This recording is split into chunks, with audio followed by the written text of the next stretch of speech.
Here's some basic motivations. These are the sorts of things that Freud would have associated fundamentally with the id. So, and he thought of those as primordial, and that's exactly right, because pretty much all of these motivational systems we share, certainly with other people, also with other mammals, and then of course with animals that are farther down the evolutionary chain than mammals. So some of these systems are extraordinarily old. In fact, all of them are extraordinarily old. Hunger, consequence of food deprivation, obviously. Thirst, obviously. People are very dependent on water.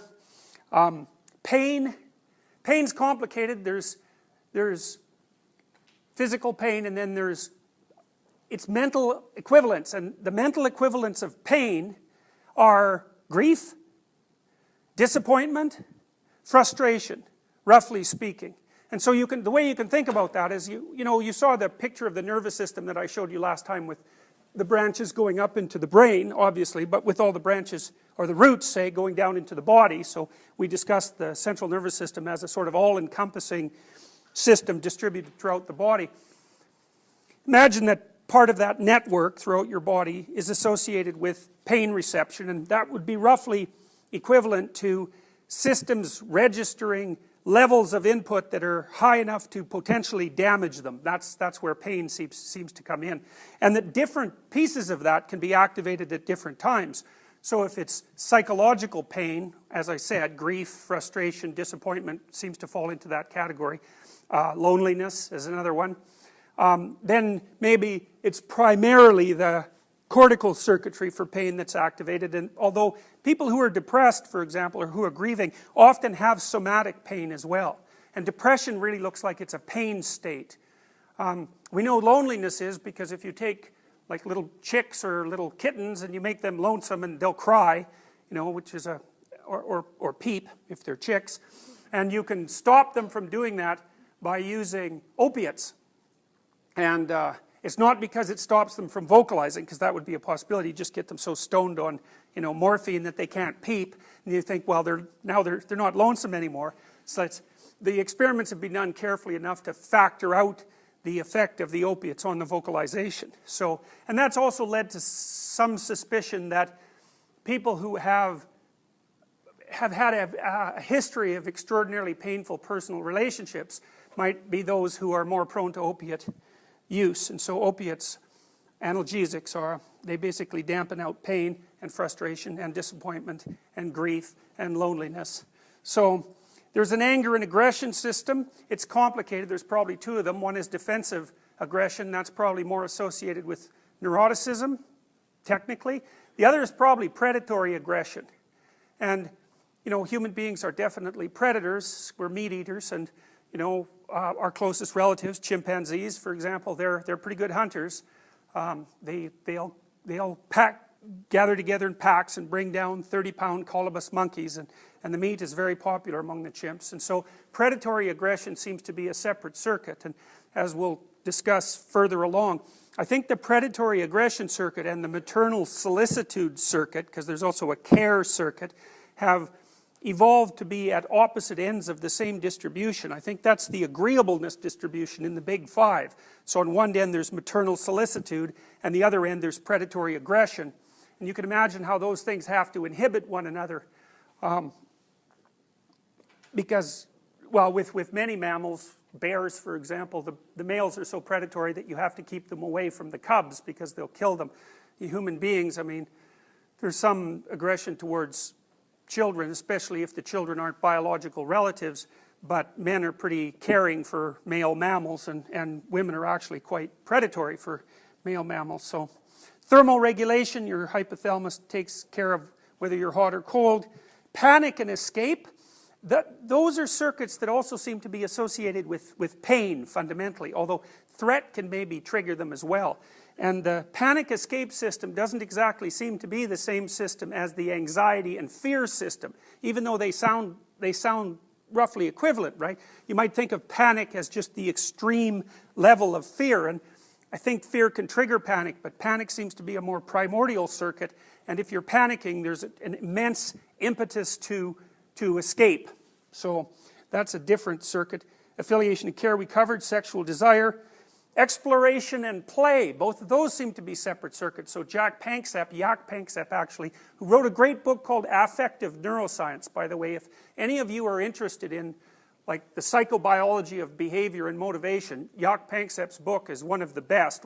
I don't have a paper by him in our collection, but he's a very smart guy. He wrote this book called Affective Neuroscience, and it's actually, given its title and the relative complexity of its thoughts, it's actually quite readable, even though it's a text. It's a little more personal than your typical text might be. And Panksepp is also very interested in psychodynamic and personality ideas, so he's a very broad thinker. And so if you're interested in an approach to psychology that sort of crosses the threshold from personality into emotion and biology, Panksepp, as well as Gray, there's a Gray paper that you're reading, Panksepp's a very, very good source. He discovered the play circuit, for example, and he also discovered that rats laugh. So if you tickle a rat, it laughs. You can't hear it though, because it laughs ultrasonically like a bat. But if you record the rat giggling and then slow down the tape, then you can tell that the rat laughs. And rats need to play, and most mammals need to play in order to socialize them. So one of the things, you can think about this when you're parents too, and this is probably especially relevant for the men, because one of the things you might ask is, what role do men play in the socialization of children? And one thing that men really do seem to do with kids is to engage in rough and tumble play, especially once they're a little older than 2, say 2 to 5 or something. And kids love that. They absolutely love rough and tumble play. Gets them so excited that, they get out of control fundamentally. But rough and tumble play is an excellent mode of socialization, because it teaches the child the distinction between aggression and too much aggression, right? Because if you're wrestling with a kid, the kid has to keep their behavioral output under a fair degree of control to keep the game going, to make it rough enough to be exciting, but not so rough that they get hurt, or that they stick their thumb in their dad's eye or something like that. And you can think of that from a Piagetian sense too, because it's a game. But imagine that if you're trying to figure out how to configure yourself around other people, if you haven't had that rough and tumble play, you don't really know where the boundaries of your body are, and you don't know how much you can take and how much you can be stretched and how much you can be thrown around, and when something actually hurts rather than is frightening. And so all of that intense sort of play that boys in particular are likely to engage in, although girls also like it, seems to be very useful for teaching children about how to engage with the world and with other people in a physical way, and that's one of the physiological foundations for higher order socialization. So it's very useful. I mean, I've often noted that children who haven't had the opportunity to engage in physical play, they're kind of awkward. They're not seated well in their body, and it's like they're kind of vague physically. Whereas the ones who've been twisted around and bent and thrown up in the air and wrestled in general, they're a lot more conscious of their limits and their abilities in their body, and they're also much more able to invite other kids to play.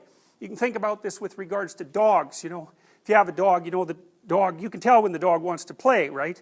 What does the dog do? Yeah, it jumps around, and it puts its rear end in the air often, and its head down, and it looks up, which is a little bit submissive and a little bit friendly, and it wags its tail, and it might bark, and it moves back and forth. And like little kids that want to play they don't put their tails in the air obviously, but they engage in like play invitation behaviors like that, a little bit of teasing sometimes, and they're trying to get some play initiated. It's also practice for later dominance. When chimps play, the males in particular, as they approach adolescence, the play behavior, because they'll throw sticks at the old chimps who are laying down and sleeping, or come up and poke them, or tease them. And then as they become more and more powerful and more adolescent, say into adulthood, then that play will become full-blown dominance challenges, as you don't no doubt noticed if you were in junior high school, because that's exactly what happens to teachers, right? The little elementary school kids, they're kind of cute. When they misbehave, they're sort of playful, but by the time grade 8 or grade 9 comes around, the pushing on the teacher is a lot harder. And so you can see how play shades into dominance dispute. But it is a separate circuit. Exploration, that's a separate circuit. And one of the things that we'll talk about today is Swanson's elaboration of the fact that half of the hypothalamus is fundamentally devoted towards exploration, which is quite cool. It means exploration is a really, really, really old system. And it's sort of like, if you haven't got anything else to do, so you don't want to play, you're not hungry, you're not thirsty, you're not angry, you're not too warm or too cold, etc., etc., your default isn't sort of quiescent sleep, right? You don't just run out of batteries and lie on the floor, unless you're, of course, obviously, unless you're very tired. What'll generally happen is if the other fundamental motivational states have been satiated, then you'll engage in exploration, and some different people at different rates. If you're extroverted, you'll engage in exploration in the social environment, and if you're open, then you'll engage in exploration at a more cognitive level. So that would be with regards to artistic creativity or to fiction or the expression of some sort of intellectual or philosophical pursuit. And the reason that you're wired up that way is because if you have a little extra energy, you might as well use that to map out more of the environment so that when push comes to shove somewhere down the road, you'll be in possession of more information and more flexible and more knowledgeable in your conceptual and perceptual structures, and also in your actions. So people have a pretty strong tendency to default to exploration, but there's variability in that. You can also sort of divide up these motivations as ingestive or defensive. That's not a bad way of looking at it. And then there's reproductive motivations as well. That's unlikely to be a full map. It kind of depends on where you put the emotions, because we know, for example, that there's a separate disgust circuit, and that doesn't seem to load with anxiety or with pain. It's its own biological system, and it seems to be associated with trait conscientiousness, maybe, and also with political conservatism and orderliness. So those things are all quite interesting. They all kind of clump together, but whether that's an emotion or motivation's not exactly clear, but we'll talk about it a little bit more. So there's the hypothalamus, and as you can see, it's not one thing. Of course, nothing at the macro level in the brain is one thing, obviously. It's this layered thing, just like everything else in the world, except even more so, because the brain is so incredibly complicated. And you can see by looking at that, there's all those little, all the things that are colored there are basically hypothalamic modules, I guess would be a reasonable way of putting it. And you can tell they're even anatomically distinct, so obviously they're not doing exactly the same thing. So you might think of brain anatomy as sort of a fixed, what would you call, something that we've already managed quite well, and we have all the category systems down, and the structure of the brain's quite well known, and that's really not true at all. Like, the brain is truly terra incognita, and it isn't even, like, our naming rituals, let's say, or conventions are not necessarily appropriate for one-to-one mapping of, say, structure onto function. So they're sort of anatomical, they're markers for anatomical convenience in some ways.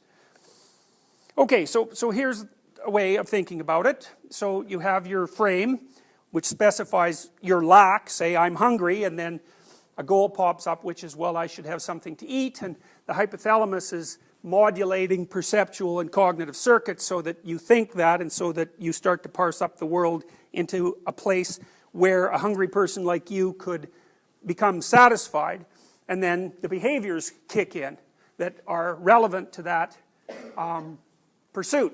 And so you can think of yourself as popping through these sorts of frames on a fairly cyclic basis throughout the day. You know, obviously, you get hungry, you get thirsty, you get tired, and so your consciousness is being modulated by subcortical circuitry that is basically charged with your self-preservation, and in some ways you come along for the ride. I mean, your consciousness is mostly there, in some sense, to detect deviations from not so much expectation, but from desire, right? Because you lay out one of these little maps on the world, and then you want something to happen. And what your consciousness does, more or less, is monitor, and if something that you don't want to happen happens, then consciousness will take a look, in some sense. You remember that hierarchy of goals that I showed you from, you know, motor output up to high order goals.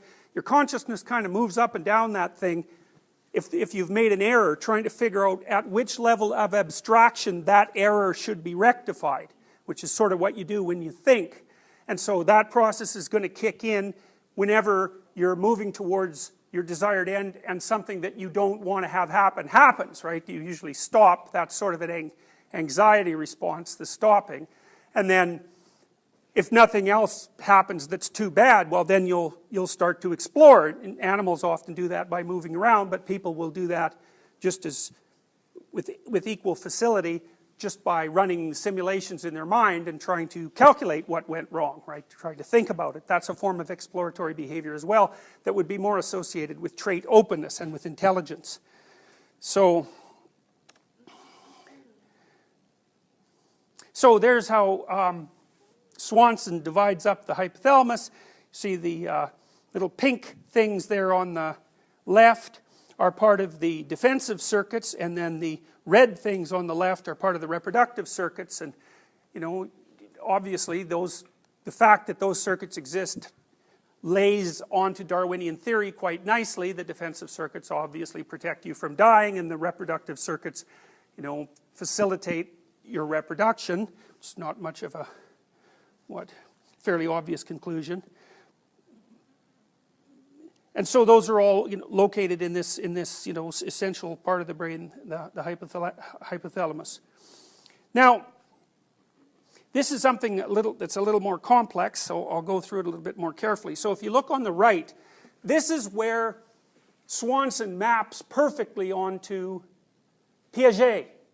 And I put the Swanson paper in as a optional reading, but if you're interested in the sorts of things that we're covering in this class, that's a great paper to hack your way through, even though it's very hard, because you learn a lot about the underlying biology of some of these more complex clinical and developmental theories that we've covered. So basically, what Swanson is pointing out is that at the lowest level, at the highest resolution level of your central nervous system, you have motor output circuits that are enabling you to move, and those are communicating in large part with your spine, but also with lower parts of your brainstem. So those are fundamental movements of the sorts that Piaget would call reflexive.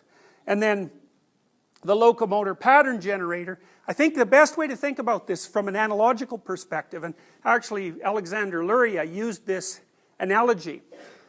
He called behavioral patterns kinetic melodies. It's a lovely phrase, because you know how obviously a song is made out of notes, and then the notes combine into phrases, and the phrases combine, say, into passages, and then, well, even more interestingly then, if it's an orchestral piece of music, multiple instruments are playing at the same time, so it sort of extends right into the social domain.